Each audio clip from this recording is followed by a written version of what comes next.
Indirectly, every one of us had maybe one particular thing that these people were talking about. You see, maybe for her, maybe it's something like employment and education. You know, for me, because over a longer period, I've gone through a few more of these things. But we have been sort of tolerating it and never really had the chance to bring out the thing. So suddenly we found that there is a group of people who are brave enough to really voice. So we just sort of, this is the time. That's what I kept telling her. When we always say we don't have brave leaders, sincere leaders. But when you have somebody like this, you must try and make it a point, give them the full support. What happens later is something. You see, we are not sure whether they are fully, going to be committed to this forever or not. But at least now, give them the backing, and maybe that way they will also remain true to their cause. This is something I basically told, and we started.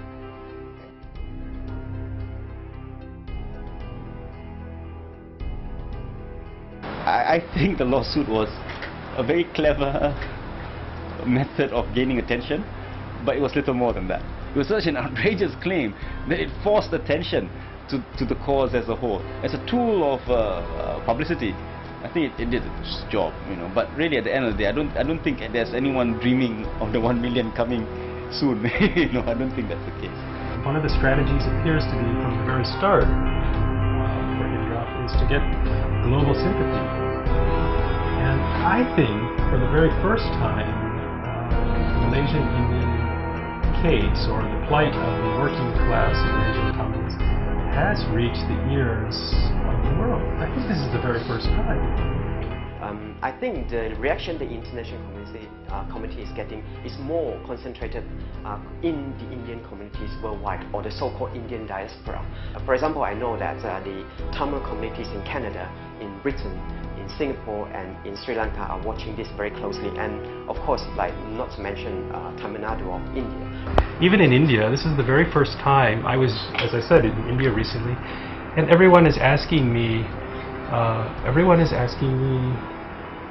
what is going on in Malaysia? We always assume everything is fine in Malaysia. All the while we were worried about Sri Lanka. Now we're so worried about our brothers and sisters in Malaysia.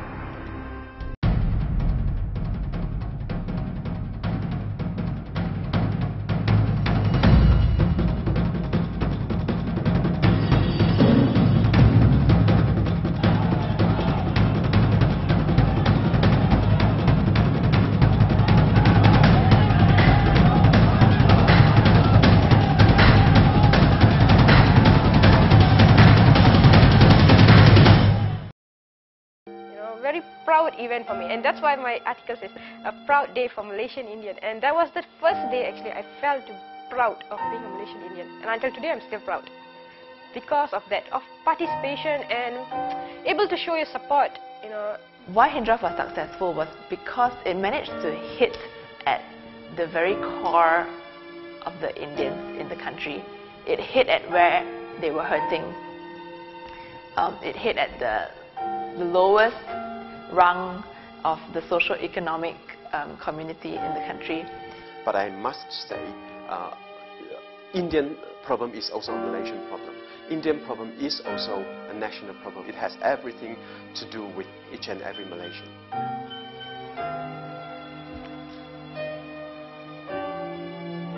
I believe because people have felt it inside. So you don't tell somebody what to do. They are doing it themselves. This, I think, will hold for some time. And when we were at the scene itself, it was quite an emotional thing for us because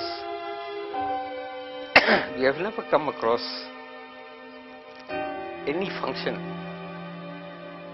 where that large group of Indians